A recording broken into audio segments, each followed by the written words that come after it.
Hi kids, I'm back with chapter 3 of The Owl Tree. Meena was full of ideas next morning. They poured out over breakfast. She wanted to make a guy collect wood for a bonfire, build hurdles to jump over, walk to the village, climb a hill, and visit the lids. Joe and Granny Diamond listened in silence as the list grew and Mina's plans became more ambitious. When she drew breath at last, Granny Diamond managed to say, "You can't do all that today, Mina." "What shall I start with then?" she asked. Joe suggested collecting twigs. He thought it was something he could take part in. You can see there, they all are having the time of their life. Okay, Mina agreed. We'll start in the back garden. They had hardly cleared breakfast before she was outside kicking up leaves, swooping on twigs and aiming them into a box. She soon tired of this and climbed to the top of an apple tree where she found a dozen apples that hadn't fallen and began throwing them at Joe. When she came down, she made him race her 3 times round the garden. Before he started his third round, Mina had finished and was doing a handstand on the wall. "Look," she commanded from her upside down position. "The wall's so wide, I think I can walk on my hands." "Oh," Joe said, dismayed by the prospect of her falling into the monster's garden. But at that moment, two men came out of the monster's back door. They wore helmets and orange jackets, and they walked between the neat rows of cabbages and broccoli, muttering in deep, unfriendly voices. Mina jumped down from the wall, and Joe moved closer to her. As the men approached the owl tree, he caught his breath. The tree was whispering urgently, but Joe couldn't understand its message. He only knew the tree felt threatened, for every golden leaf was trembling. The men stood under the branches and looked up into the restless leaves. One brought out a metal tape and wrapped it round the great trunk. He did this carelessly as though the tree had no feeling. "What are they doing?" Joe asked Mina, his voice very faint. He knew the men were enemies. Mina shrugged. "Let's ask Jan," she said. Something had happened to Granny Diamond.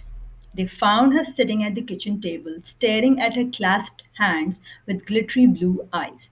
"What is it, Gran?" Joe asked. "What's happening?" Granny Diamond took a moment to find words and then she said, "He's going to cut down the owl tree." "The monster?" "Monster, yes," said Granny Diamond. "That's what he is, a monster. He's mentioned the tree before, but I didn't think he was serious. Now the date is fixed. They are coming on Friday with their saws and ladders and goodness knows what else. He couldn't look me in the eye, so he rang me up. It'll fall in the field, he says, but keep the children out of the garden just in case. I begged him not to. "It's not dangerous," I said. "It's not a problem. It's a good tree, a beautiful tree. The garden will be empty without it. The world won't be the same." "And what did he say?" Mina sat beside her, took no notice, acted as if I hadn't spoken. "It casts a shadow," he says, "over my vegetable plot.